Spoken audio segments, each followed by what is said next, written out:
अस्सलाम वालेकुम dear students. चलिए भाई हम थर्ड वीकली टेस्ट की एक्सप्लेनेशन लेते हैं। फर्स्ट और सेकंड वीकली टेस्ट एक्सप्लेन हो चुका था।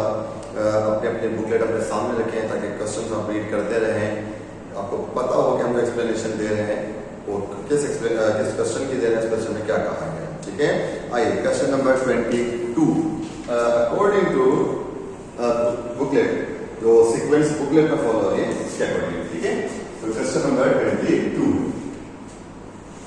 22 में कहा गया है a point mass move through a circular arc of length L। एक पॉइंट मास है भाई, सर्कल में रिवॉल्व कर रहा है और सर्कुलर जो आर्क की लेंथ बताई है L बताई है। ऐसे what is moving in a circular path, ये डिस्टेंस कहलाता है रेडियस। ये जो डिस्टेंस है ये इसको हम कहते हैं आर्क लेंथ, और यहाँ पर इसमें कितना क्या होता है ये L। अमूमन हम ऐसे शो करते थे, ठीक है, यहाँ L लिखा हुआ है and radius R in time t, और उसको ये आर्क लेंथ कवर करने में कितना टाइम लगा, t टाइम लगा।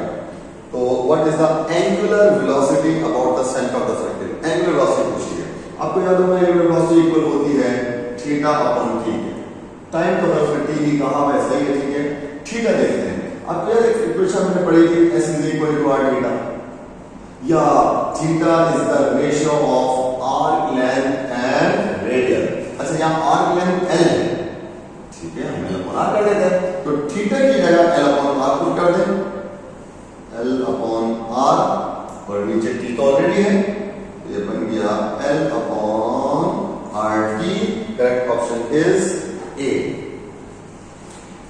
24th करते हैं। 24th क्वेश्चन में कहा है at maximum height of projectile, maximum height पे कौन से कंपोनेंट वेलोसिटी का जीरो होता है, कौन सा जीरो नहीं होता। तो जब हम प्रोजेक्टाइल को लॉन्च करते हैं तो आपको कई मरतबा बताया गया है हाईएस्ट पॉइंट पर वर्टिकल वेलोसिटी क्या हो जाती है, zero, but still projectile has horizontal velocity. तो हॉरिजॉन्टल वेलोसिटी जीरो नहीं होगी, प्रोजेक्टाइल की हॉरिजॉन्टल वेलोसिटी किसी पॉइंट पर भी जीरो नहीं होगी। हाँ, अलबत्ता हाईएस्ट पॉइंट पर वर्टिकल वेलोसिटी क्या होती है, जीरो। तो Vx does not equal to zero, but Vy is equal to zero.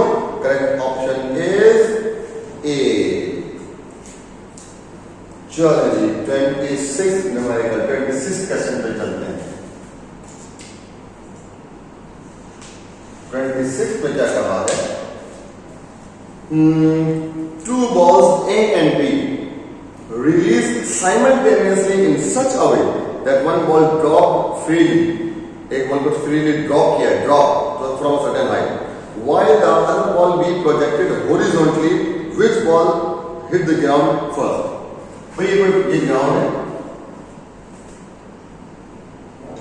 इस ग्राउंड से एक certain पॉइंट है which is h height above the ground।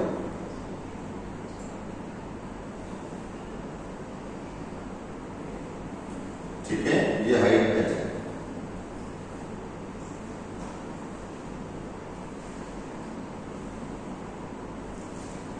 इस पॉइंट से एक बॉल को तो आपने सीधा ड्रॉप किया और एक को हॉरिजॉन्टली थ्रो किया।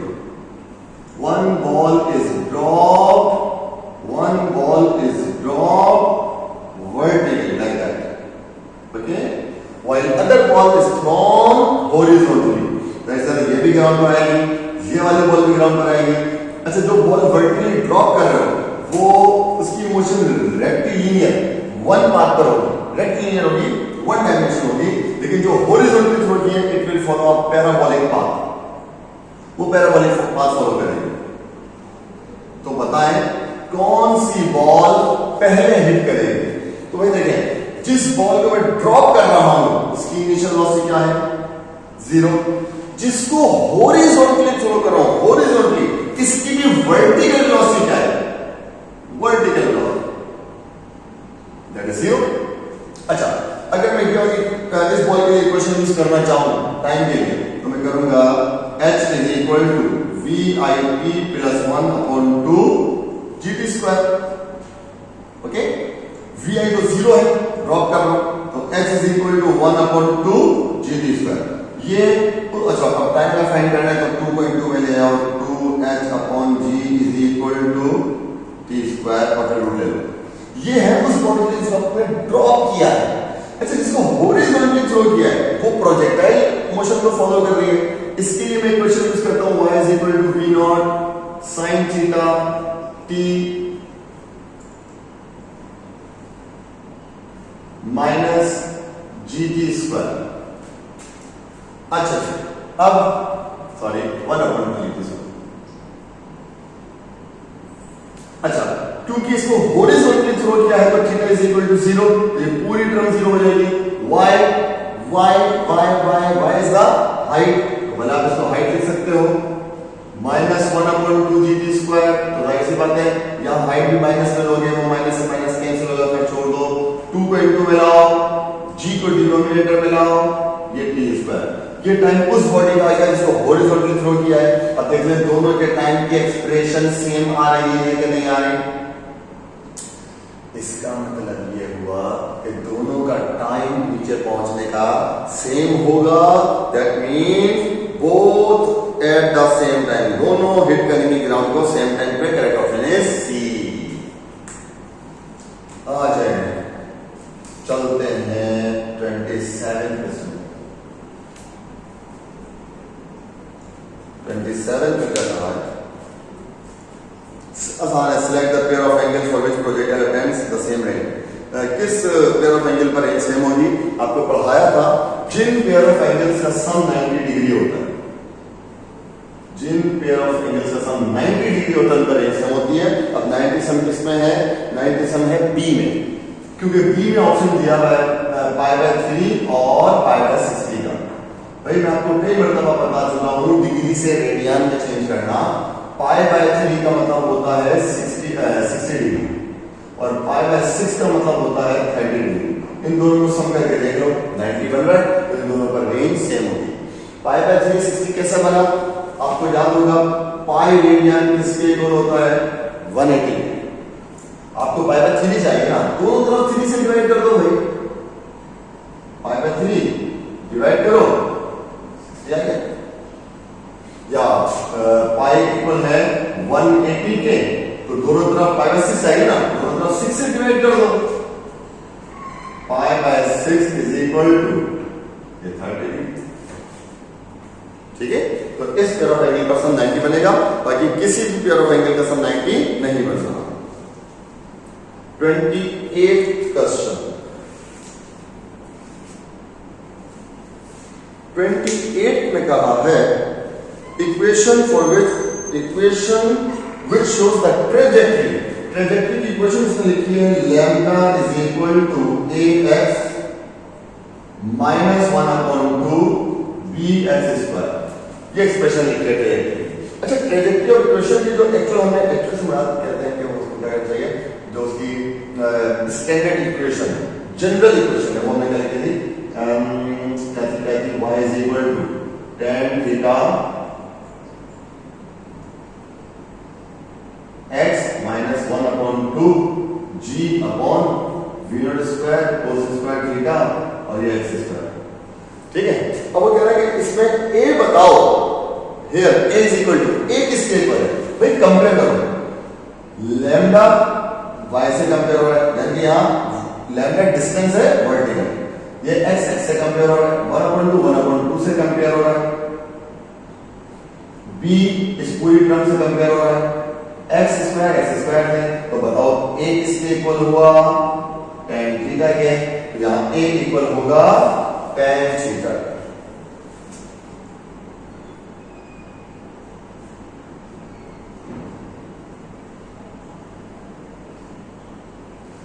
ठीक है, उसको यूं भी कर सकते हो कि ये पूरी टर्म जो ना ये ax, इसको किसके इक्वल मान सकते हो?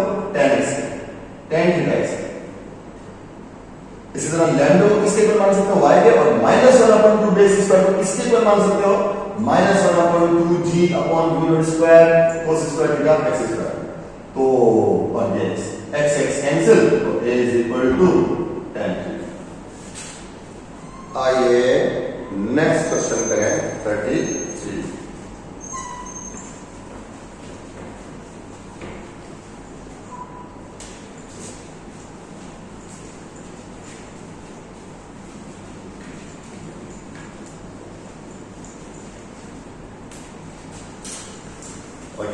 33 में क्या कहा है?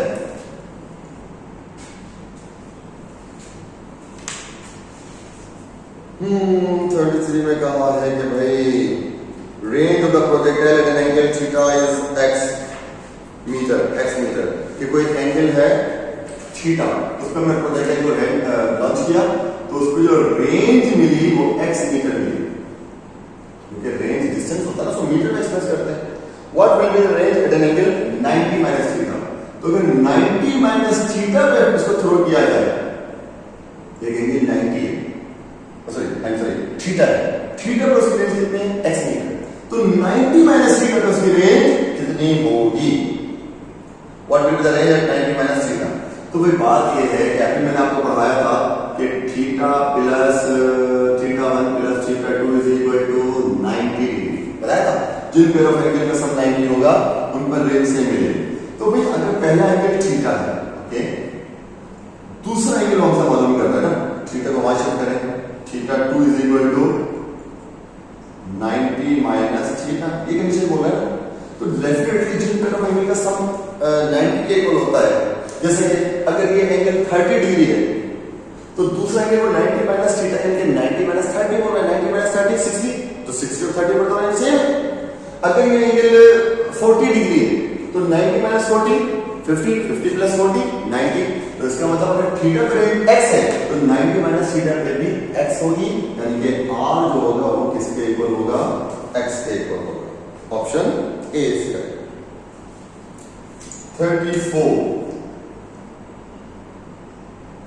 34 में क्या कहा है? The path of the projectile is determined. जो प्रोजेक्टाइल का पाथ होता है, जिसको हम ट्रेजेक्टरी कहते हैं, वो कौन डिटरमाइन करता है? डेफिनेटली वो mass of the projectile determine नहीं करता, मास से कोई फर्क नहीं पड़ता। लाइटर मास और हेवी मास से प्रोजेक्टाइल की ट्रेजेक्टरी पे थोड़ी फर्क पड़ेगा। वेलोसिटी ऑफ प्रोजेक्टाइल से नहीं पड़ता, ये पड़ता है फ्रिक्शनल फोर्स से, फ्रिक्शन ऑफ एयर से और ग्रेविटेशनल फोर्स से। क्योंकि जब आप प्रोजेक्टाइल को लॉन्च करते हो तो एक तो डाउनवर्ड ग्रेविटेशनल फोर्स होती है, और अगर हम एयर को काउंटेबल ले लें, एब्सेंस ऑफ एयर ना माने, तो डेफिनेटली फ्रिक्शन जब कैट होगी तो ये दोनों ही फोर्सेस मिलकर इसके पाथ को चेंज कर सकती हैं। तो जो पाथ होता है वो अफेक्ट हो सकता है ग्रेविटेशनल फोर्स से और फ्रिक्शनल फोर्स। तो इसका करेक्ट ऑप्शन है 1 and 3, I mean C is the correct option. चले भाई नेक्स्ट क्वेश्चन क्या कह रहा है हमें? नेक्स्ट क्वेश्चन में 35th क्वेश्चन है,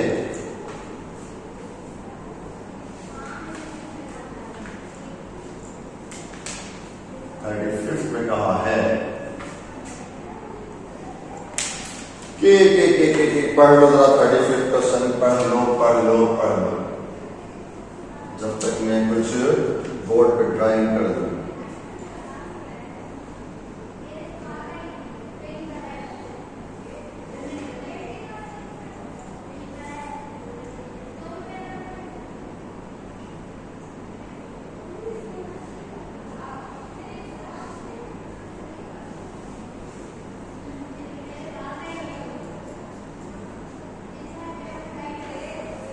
ओके, तो कहा है कि एक डिस्क रोटेट कर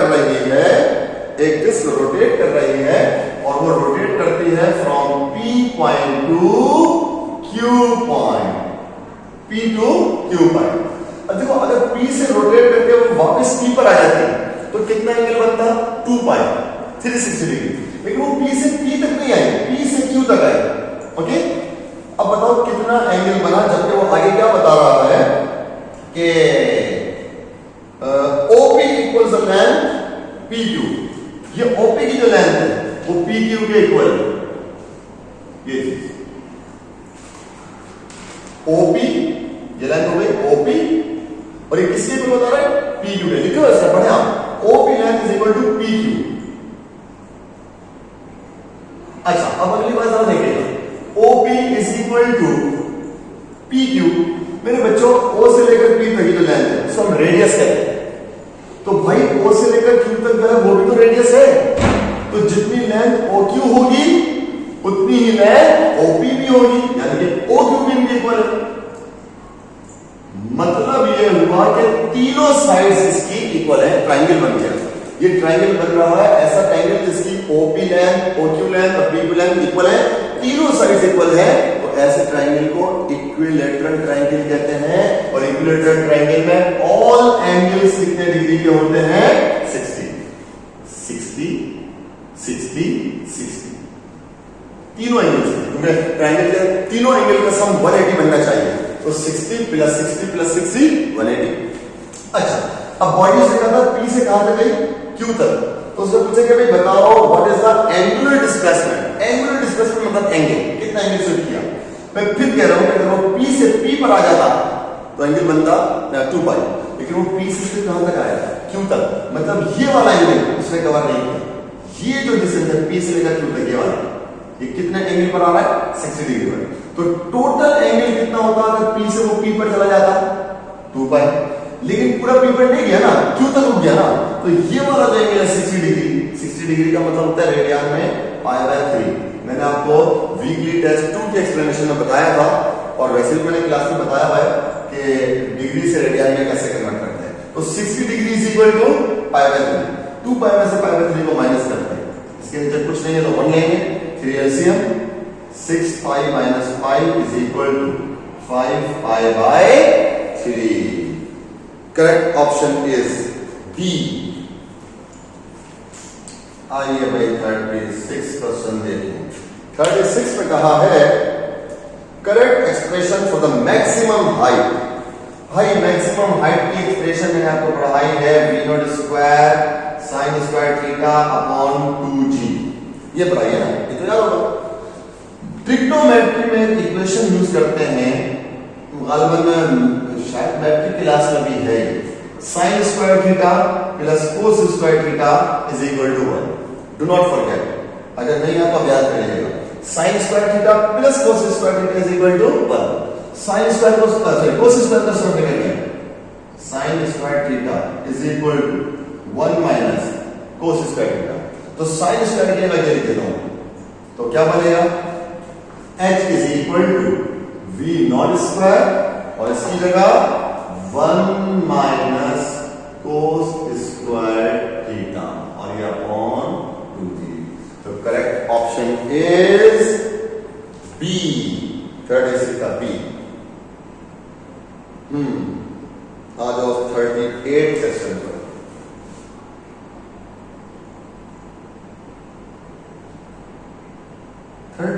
में क्या कहा है? 38 में कहा है at what angle range of the projectile becomes half of maximum range। किस एंगल पर प्रोजेक्टाइल की रेंज की मैक्सिमम रेंज का हाफ होती है?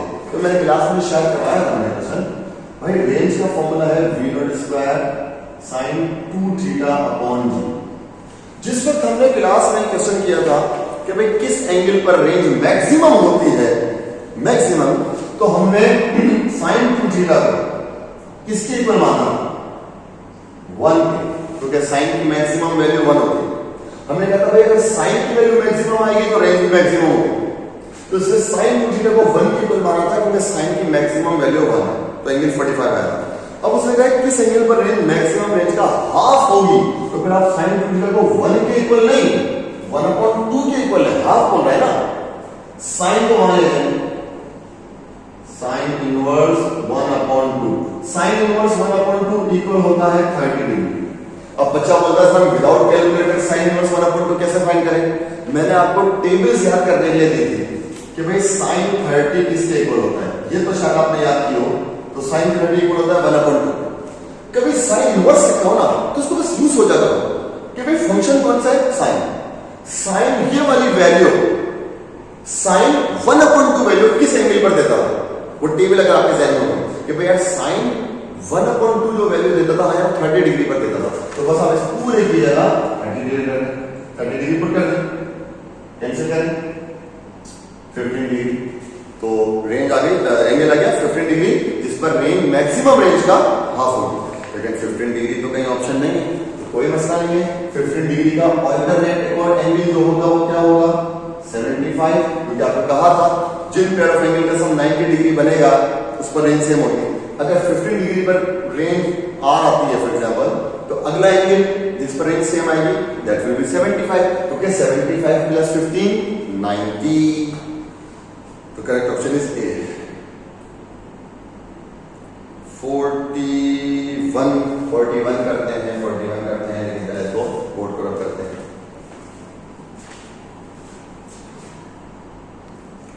ओके भाई,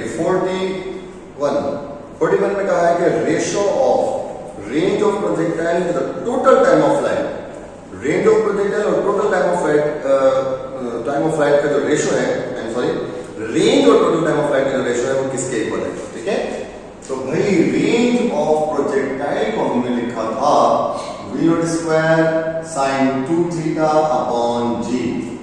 अच्छा, v0 स्क्वायर साइन 2 थीटा को हम खोल सकते हैं। अगर आपको याद आ गया हो, फॉर्मूला क्लास में पढ़ाया था कि एक ट्रिग्नोमेट्रिक प्रॉपर्टी है, इसको साइन डबल एंगल फॉर्मूला कहते हैं। साइन 2 थीटा इक्वल होता है 2 साइन थीटा कोस थीटा। जहां कहीं साइन 2 थीटा हो वहां 2 साइन थीटा कोस थीटा लिख सकते हैं, जहां कहीं 2 साइन थीटा कोस थीटा वहां साइन 2 थीटा लिख सकते हैं। तो मैंने साइन 2 थीटा को ये लिखा, ठीक है। अब टाइम ऑफ फ्लाइट का फॉर्मूला आपको याद होगा, पढ़ाया था 2v0 साइन थीटा अपॉन जी। उसने रेशो पूछा है ना, कंपेयर कर ले। कंपेयर भाई, रेंज क्या है?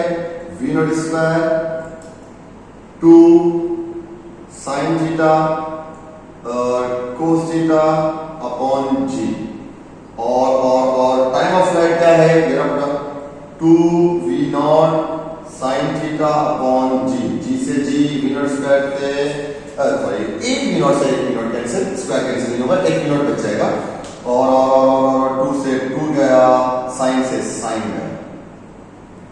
भैया जरा ध्यान करें कि रिमेनिंग जो फैक्टर्स है वो क्या है? एक v0 बचा।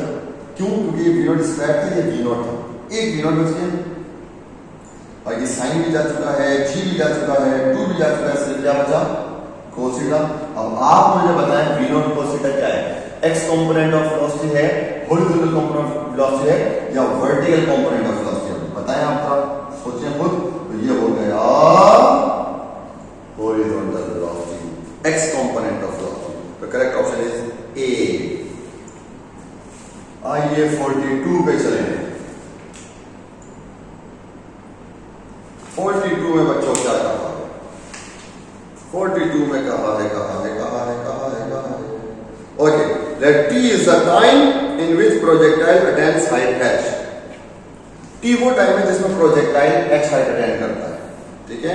the relation between t and h, relation between t h आप ऐसे फाइंड कर सकते हो, h is equal to vip plus 1 upon 2 gt square, ठीक है। vi को 0 माने अगर हम इस तरह से, प्रोजेक्टाइल को हमने यहां से थ्रो किया, प्रोजेक्टाइल गया मैक्सिमम हाइट, ठीक है। ये हो गया इसकी अपवर्ड मोशन। अच्छा, फिर प्रोजेक्टाइल कहां आएगा? डाउनवर्ड, ये डाउनवर्ड आ रहा। तो मैं चाहे वो रिलेशन अपवर्ड मोशन से कैलकुलेट करूं या डाउनवर्ड से, तो इशू थोड़ी है, मैं डाउनवर्ड से करूं। अच्छा, जिसको प्रोजेक्टाइल डाउन आना शुरू होगा तो अब उसकी इनिशियल वेलोसिटी चली जाएगी 0, क्योंकि हाईएस्ट पॉइंट पर वर्टिकल वेलोसिटी 0 हो जाती है ना। तो अब जब नीचे आ रहा हो तो मैं कंसीडर करूंगा भाई दोबारा मोशन अब स्टार्ट होगी, वर्टिकल मोशन। तो vi 0 हो गया, h is equal to 0 1 upon 2 gt square. 2 को इनटू में लाओ और g को डिनोमिनेटर में लेके जाओ, रूट ले लो, तो under root 2h upon g is equal to t। ये रिलेशन आ गया बिटवीन टाइम एंड हाइट। ये बहुत इंपॉर्टेंट रिलेशन है, याद रखना, क्योंकि ऐसे बहुत सारे क्वेश्चन होंगे, जैसे मैं एक आगे क्वेश्चन शायद आएगा वो मैं करवाऊंगा, वहां टाइम ऑफ फ्लाइट कैलकुलेट करने के या हाइट कैलकुलेट करने के लिए क्वेश्चन यूज करेंगे। ये ध्यान में रखिएगा, क्वेश्चन इंपॉर्टेंट, ठीक है। आगे भी यूज होगी। फिलहाल इसका ऑप्शन करेक्ट डी हो गया।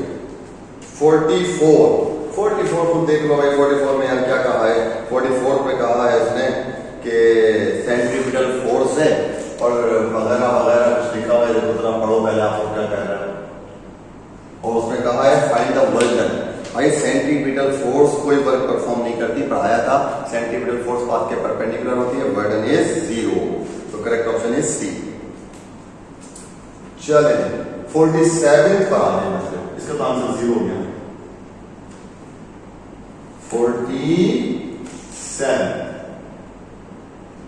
47 में क्या कहा है कि कन्वर्ट 5/6 रेडियन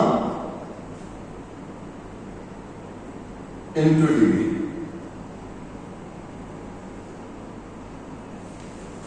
इसको किस में कन्वर्ट करना है? डिग्री में। भाई आपको याद होगा 1 रेडियन इक्वल होता है 180/π डिग्री। 1 रेडियन इक्वल होता है 180/π डिग्री में। ये रिलेशन पढ़ाया था मैंने क्लास में। वो कह रहा है 5/6 रेडियन। कोई मसला नहीं यार, एक मार्कर 50 रुपए का, 2 मार्कर कितने के हुए? 100 रुपए के। कैसे पता? उसे मल्टीप्लाई कर दिया तो 1 रेडियन इसके इक्वल है ना, वो 5/6 रेडियन बोल रहा है ना, तो दोनों तरफ किससे मल्टीप्लाई कर दो? 5/6 से। 180/π इंटू 5/6। सिंपली दोबारा सुन लो, एक मार्कर 50 रुपीज का, 2 मार्कर 100 के कैसे? 1 मार्कर की कोस्ट को 2 से मल्टीप्लाई किया तो 1 रेडियन इसके इक्वल है। 5/6 रेडियन किसके इक्वल हो गया? 180/π को इससे मल्टीप्लाई कर लो बस। ये पाई से पाई गया, कैंसिल करो। 30, 5 into 30, 150 डिग्री। The correct option is C. Okay, चले 49। तो 49 क्वेश्चन जो है 49 उसमें क्या कहा है? आसान सी बात है। 2 bodies of same masses thrown at same angle, same masses है, same angle पे थ्रो किया, if velocity of first body is double than the second body, the range। भाई रेंज का फॉर्मूला है v0 स्क्वायर sin 2θ अपॉन g। मतलब range is directly proportional to v0 square. अगर velocity को डबल कर दिया तो 2 का स्क्वायर क्या हो जाएगा? 4। इसका मतलब पहली वाली बॉडी की रेंज 4 टाइम्स ज्यादा होगी दूसरी वाली बॉडी से। कोई मुश्किल सवाल नहीं। Correct option is C. आइए आगे चलो। 52 न्यूमेरिकल 52 क्वेश्चन देखते हैं बेटा। 52 में क्या कहा है? 52 में कहा है कि a ball thrown at an angle 30 degree, a ball thrown at an angle 30 degree above the horizontal with a speed of 3 meter per second. After 0.5 second, its horizontal component of velocity will be। horizontal component velocity find करनी है। projectile की horizontal velocity vx is equal to v0 cos theta। वो याद है ना, horizontal component हम cos vertical में sin use कर रहे होते थे, तो vx is equal to v0 cos theta। v0 कितना है? 3। cos थीटा कितना है? 30। cos 30 की वैल्यू होती है 0.866। अब अगर इसको मल्टीप्लाई कर लें तो आंसर आएगा 2 पॉइंट समथिंग कुछ। यस, 2.67। भाई ये 0.81 से लेस है ना, तो 3 को अगर इससे मल्टीप्लाई करोगे डेफिनेटली आंसर 3 से कम ही आएगा ना, 3 से थोड़ा सा कम, तो दैट इज 2.6। अब आप सोच रहे होंगे सर इसमें तो टाइम भी गिवन है, टाइम भी तो दिया हुआ है 0.5 सेकंड, आपने तो कोई टाइम यूज नहीं किया। horizontal component of velocity remains constant all over the motion। वो टाइम पे डिपेंड नहीं करती, horizontal velocity के टाइम के साथ चेंज हो रही हो, इसलिए टाइम का फैक्टर आने की जरूरत ही नहीं, लिखने की जरूरत ही नहीं। ये तो हम करते हैं y कंपोनेंट के लिए, क्योंकि y कंपोनेंट ऑफ वेलोसिटी जैसे जब प्रोजेक्टाइल ऊपर जाता है नीचे आता है तो y component of velocity time के साथ साथ चेंज होता है। लो जैसे कि इसने 54th क्वेश्चन में कह दिया, 54 में यही बात कर रहा है। 54 में कहा है कि an object thrown at an angle theta with some initial velocity v0, the vertical component of its velocity after 1 second, after t second, vertical component। तो vertical component के लिए आपने इक्वेशन लिखवाई थी, first equation v0 sin theta minus gt। अगर याद हो मैंने इक्वेशन ऑफ मोशन बनवाई थी इस चैप्टर के प्रोजेक्टाइल मोशन के स्टार्ट में। अब देखो y component of velocity depends upon time। जैसे टाइम चेंज हुआ vertical component of velocity change होगा। चलें भाई 58 चलिए देख लें, 58 को भी देख लें। 58 में क्या कहा है, 58 में? 58 में कहा है कि a body rotates in a circle with a centripetal force F. If the velocity of the body is double, then force will be. यार सेंट्रीपिटल फोर्स हमने पढ़ी थी mv²/r, मतलब centripetal force is directly proportional to v²। अगर आप speed double कर दोगे तो 2 का स्क्वायर क्या हो जाएगा 4, तो सेंट्रीपिटल फोर्स कितने टाइम्स इंक्रीज हो जाएगी 4 टाइम्स इंक्रीज हो जाएगी,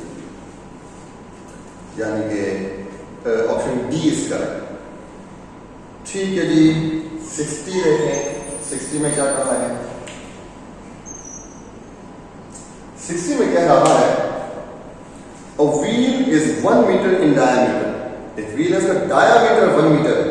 डायामीटर ये व्हील होगा कोई, ये उसका डायामीटर गिवन है 1 मीटर, ठीक है,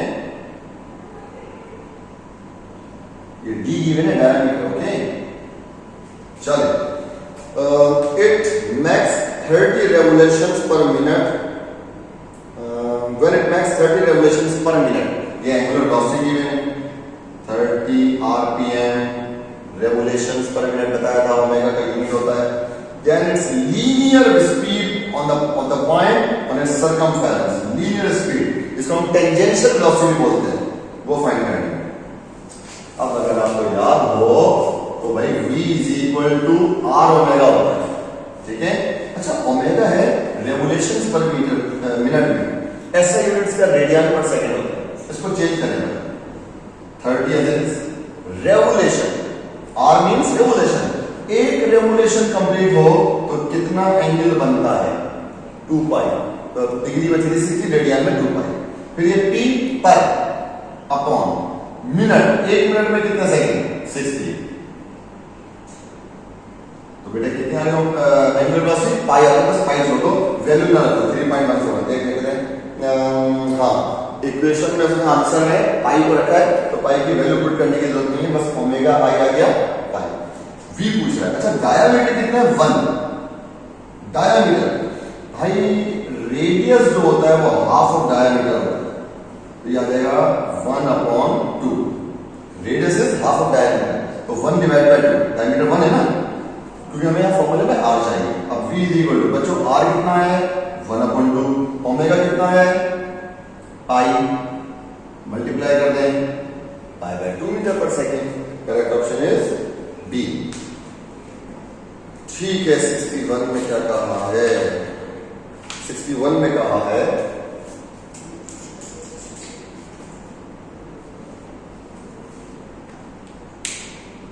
कि the angular speed of an horse hand of a watch in radian per minute, मैंने आपको बताया था ना हमारी घड़ी में 3 हैंड्स होते हैं, सेकंड वाला हैंड होता है, मिनट वाला होता है, हॉर्स वाला, ये हॉर्स हैंड की बात करते हैं। The angular speed of an hours hand of a watch in radian per minute, radian per second नहीं बोलो, कितनी होती है? देखिए भाई बात ये है, 2-3 तरीके से सॉल्व कर सकते हैं। अगर ये हॉर्स हैंड 12 पर है, ये हॉर्स हैंड 12 पर है और टिक टिक टिक टिक टिक टिक टिक टिक टिक करके वापस आ जाता है 12 पर, तो कितना एंगल बन गया 2 पाई, कंप्लीट रोटेशन हो गई। अब एक बात और सोचें, हॉर्स वाला हैंड 12 से घूम के 12 पर आ जाए तो कितना टाइम गुजर जाता है हॉर्स वाला हैंड, यानी कि अगर फॉर एग्जांपल 12 बज रहे थे, 12 PM हो रहे थे, 12 PM, तो दोबारा हॉर्स वाला हैंड 12 पर आने का मतलब है 12 AM हो जाएंगे, 12 घंटे गुजर जाएंगे, तो ये 12 ठीक है। और 1 घंटे में कितने मिनट्स हैं 60 मिनट्स में, उसने रेडियन पर मिनट में बोला, अगर वो रेडियन पर सेकंड में बोलता तो यहाँ 60 ही लगा, 3600 सेकंड होता, 3600 सेकंड, ठीक है। तो ये डिवाइड कर दें 6 into 6 30, तो pi by 360, correct option is D. आ जाए भाई फोर्थ, कौन सा क्वेश्चन करें आप? 65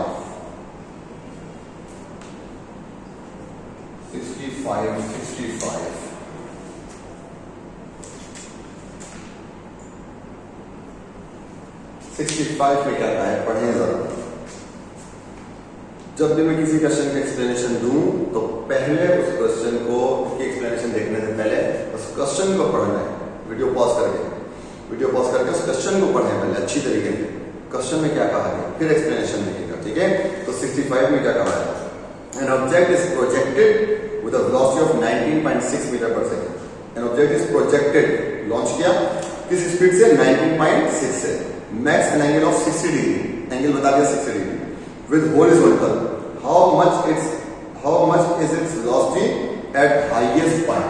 फिर किसी ऑब्जेक्ट को लॉन्च किया कितने डिग्री पर, 60 डिग्री, किस वेलोसिटी से, 19.6 मीटर पर सेकंड से। हाईएस्ट पॉइंट पर इसकी वेलोसिटी बताओ क्या होगी, ठीक है। How much is its velocity at highest point, highest point पर इसकी वेलोसिटी क्या होगी। एक बात तो आप जानते हैं, हाईएस्ट पॉइंट पर इसकी वर्टिकल वेलोसिटी क्या होगी, जीरो। कई मतलब डिस्कशन हुई इस पे, हाईएस्ट पॉइंट पर वर्टिकल वेलोसिटी जीरो। हाँ, अलबत्ता हाईएस्ट पॉइंट पर कौन सी वेलोसिटी होगी, हॉरिजॉन्टल। बस इसके हॉरिजॉन्टल फाइंड कर लें, जो हॉरिजॉन्टल वेलोसिटी होगी वो इसकी टोटल वेलोसिटी होगी। आइए हॉरिजॉन्टल वेलोसिटी कैसे फाइंड करें, vx = v0 cos थीटा। देखें यहां भी हुआ है, क्योंकि हॉरिजॉन्टल वेलोसिटी तो टाइम पे डिपेंड करती है। v0 कितनी है बच्चों, 19.6, cos थीटा मतलब cos 60 की वैल्यू 1/2, इसको डिवाइड कर दे। अच्छा, आप 19.6 को, ये 19.6 है, 20 पे मान सकते हैं अपनी इजी कैलकुलेशन के लिए, ताकि हमें कोई कैलकुलेटर की जरूरत तो ना पड़े, कैलकुलेटर तो वैसे भी यूज नहीं कर सकते ना। तो 19.6 को 20 मान लें, ये 1/2, 20 डिवाइड बाय 2 10 के नियरेस्ट आंसर देख लें, वरना 19.6 डिवाइड बाय 2 आएगा 9.8 मीटर पर सेकंड। अच्छा, ये कौन सी वेलोसिटी आ गई, हॉरिजॉन्टल। देन हमने वेलोसिटी पूछी है, वेलोसिटी मतलब रिजल्टेंट, जिसका फॉर्मूला ये होना चाहिए, √vx² प्लस vy²। भाई दोनों कंपोनेंट का रेडिकल करके स्क्वायर करके सम करना। अब बात यह है कि vx को कितना आएगा, 9.8, तो 9.8 का हम क्या करेंगे, स्क्वायर, अभी करते हैं, छोड़ो। vy तो क्या है, 0, क्योंकि हाईएस्ट पॉइंट पर vy 0, ये 0 हटा दें। v = √9.8 स्क्वायर से स्क्वायर कैंसिल, तो वेलोसिटी कितनी आ गई,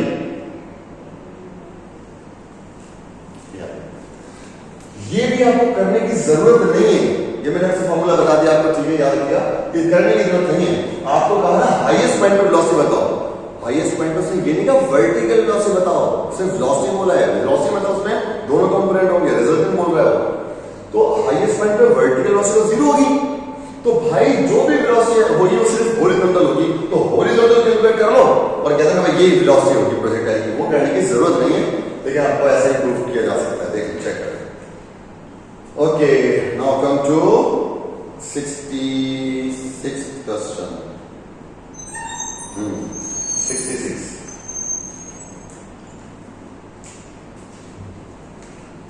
अच्छा, 66 में क्या कहा है, 66 में कहा है कि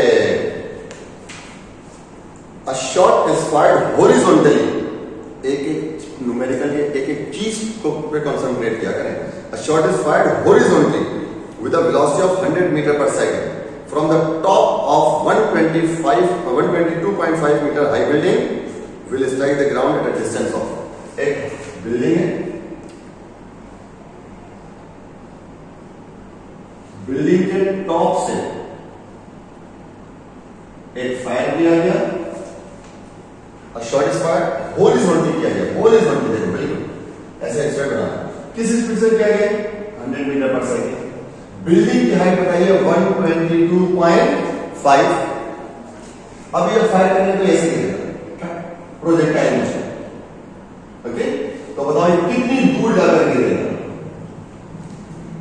रेंज फाइंड करवा रहे, तो भाई रेंज, अच्छा ये फुल प्रोजेक्टाइल नहीं है, ये हाफ प्रोजेक्टाइल है।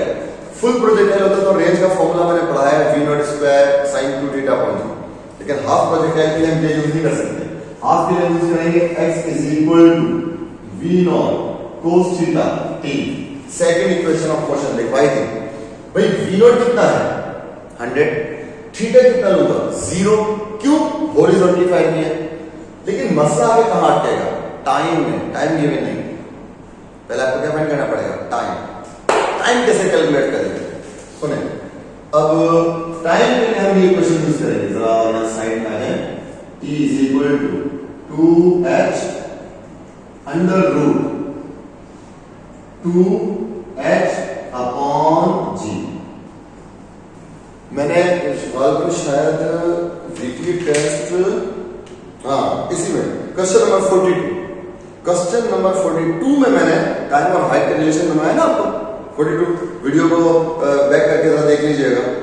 42 क्वेश्चन में जो टाइम और हाइट का रिलेशन बताया, इसीलिए मैंने कहा था वो रिलेशन बड़ा इंपॉर्टेंट है। देखो इस किस्म के क्वेश्चन में वो काम आएगा कि जब आपको x फाइंड करना हो और आपको टाइम गिवन ना हो तो आप टाइम इस इक्वेशन से कैलकुलेट करेंगे। अब कैसे करेंगे, अब खुद करिएगा इसको सॉल्व।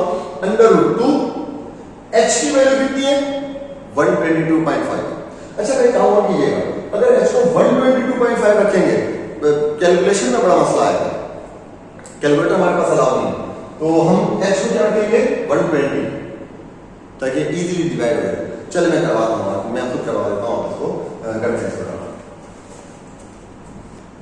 तो t इज इक्वल टू, वो चीज मैंने लिखे रहने दी, देख ले, हमें पहले t फाइंड करना है, under root 2h upon g। t is equal to under root 2, h को 122.5 की जगह 120 बस, g को रखते हैं 10। वजह यह है 122.5 मैंने यहाँ रख दिया, मेरी कैलकुलेशन में प्रॉब्लम होगी, मतलब विदाउट कैलकुलेटर में मसला होगा। ये 0 से 0 कैंसिल, 2 into 12 24।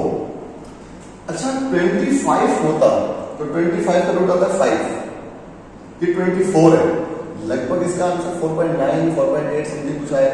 अच्छा वैसे भी मैंने यहाँ 122.5 था, 122.5 को मैंने 120 किया, तो वैसे भी मैं 122.5 रखूंगा तो ये 25 ही बने और 25 का रूट 5, सही। और अगर आप 122.5 ही रखना चाहते हैं तो चलिए देखते हैं, अगर आप ये रखना चाहते हैं तो भाई कैसे करें, t is equal to under root 2 को 5 से मल्टीप्लाई किया, फिर थोड़ा टाइम लग गया, ये आ गया 140 10 245, ठीक है, अपॉन 10। चलो अब डिवाइड कर दो, ये आ रहा है 24, क्यों ये 0 हटाए, ये 0 हटाए और 0 के बाद 0 हटाने पर ये डेसिमल को एंड में से एक डिजिट मूव करवा दें, तो ये बन जाएगा 24.5, तकरीबन 25। तो लगभग इसको 25 मान के अप्रोक्सीमेटली क्या करोगे 5 करो, ठीक है। 120 रखोगे तो और ज्यादा आसान रहेगा। एनीवेज टाइम तकरीबन कितना गया 5 सेकंड। अब आप कर देते हैं x is equal to v not cos theta t, v not 100 cos theta 0 horizontally find किया भाई, cos 0 की वैल्यू 1, टाइम आ गया अप्रोक्सीमेटली 5, तो डिस्टेंस अप्रोक्सीमेटली आ जाएगा 500 मीटर। अच्छा भाई 67th question, 67 is similar to 66, बिल्कुल सिमिलर क्वेश्चन, बिल्कुल सिमिलर। पढ़ लीजिएगा कि एक टैंक है कोई, उसमें से वाटर फ्लो होता है, कोई टैंक है ऐसा, उससे यहां से वाटर फ्लो हो रहा है और इसकी जो हाइट बताई गई है वो शायद 20 मीटर बताई गई है, चेक करें, हाँ 20 मीटर, और यहाँ से वाटर जब हॉरिजॉन्टली फ्लो होता है और ऐसे प्रोजेक्टाइल में गिरता है, किस वेलोसिटी से 1 मीटर पर सेकंड की स्पीड से, तो बताएं ये पानी कितनी दूर जाकर गिरेगा, रेंज फाइंड करनी है, सेम 66 क्वेश्चन। चलिए नेक्स्ट क्वेश्चन 70 देख लें, 70 में कहा है कि if a body covers 5 rotations in 2 seconds around the path of radius 2 meter, the linear speed, फिर रेडियस बता दिया 2 मीटर, एंगुलर वेलोसिटी पहले हम देखेंगे 5 rotations in 2 seconds, number of rotation बताइए, नंबर ऑफ रोटेशंस 5 और इन 2 सेकंड्स टाइम पूछ कर रहा है लीनियर वेलोसिटी। लीनियर वेलोसिटी मतलब टेंजेंशियल वेलोसिटी। टेंजेंशियल वेलोसिटी के लिए इक्वेशन यूज करेंगे v is equal to r omega. अच्छा, अब ओमेगा पहले आप फाइंड कर रहे हैं, जरा ओमेगा यहां फाइंड कर लेते हैं। Omega is equal to theta upon t। Theta shows angular displacement. अब कितनी रोटेशन हुई है? 5। एक रोटेशन में एंगल बनता है 2 पाई, ऐसे ही है ना। 5 रोटेशन में कितना बनेगा? 5 into 2 पाई। एक रोटेशन में 2 पाई तो 5 रोटेशन में मल्टीप्लाई बाय 5 और टाइम कितना है? 2। 2 से 2 कैंसिल, ये हो गया 5 पाई। ठीक है, अब v is equal to r omega. भाई r 2 है, ओमेगा कितना है? 5 पाई। 5 into 2 10 पाई। ठीक है, correct option is 10 pi. Okay, now come to 70, 73 और कोई तो बीच में ऐसा क्वेश्चन नहीं है जो आपको परेशान करे। ठीक है, 73 देखिए। 73rd question.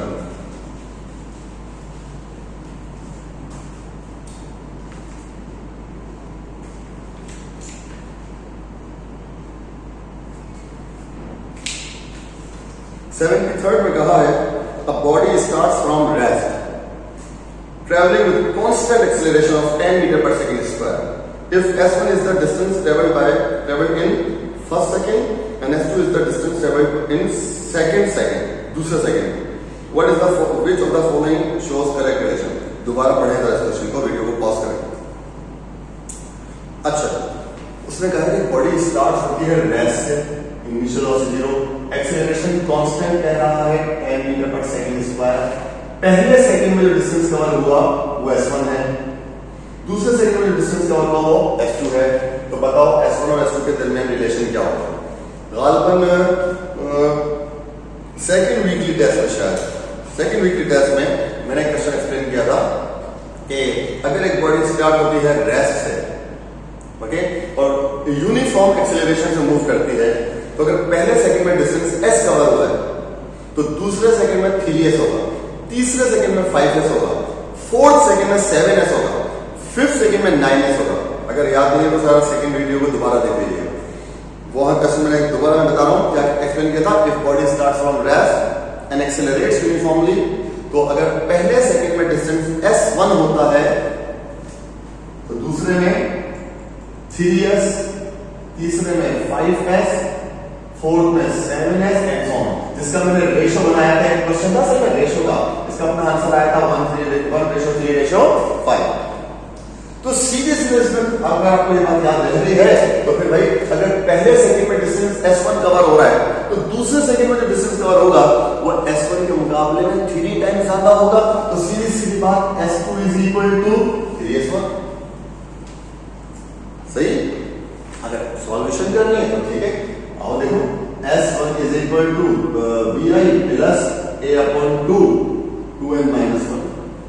सर ये इक्वेशन क्यों यूज कर रहे हैं? तो भाई फर्स्ट सेकंड बोला उसने, पहले सेकंड में, दूसरे सेकंड में, एक सेकंड की बात है।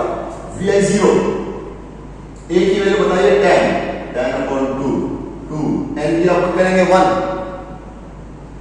ये कैंसिल कर 2 into 1 2 2 minus 1 1 into 5 5। ठीक है, s2 फाइंड करें आप, सेम इक्वेशन vi 0 हटा दें, 10 अपॉन 2 n की जगह 1 पुट मत कीजिएगा, क्या पुट करेंगे 2, दूसरे सेकंड की बात है, cancel 2 into 4 minus 1 3 into 5 15 metre.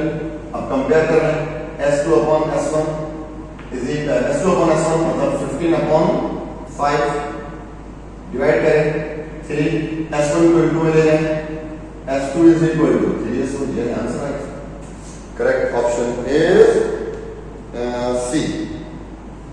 तो आपका थर्ड वीकली टेस्ट भी एक्सप्लेन हुआ। फोर्थ वीकली टेस्ट इंशाल्लाह नेक्स्ट वीडियो में एक्सप्लेन करूंगा। तमाम क्वेश्चंस को अच्छी तरह देख लीजिएगा। फिर भी कोई कंफ्यूजन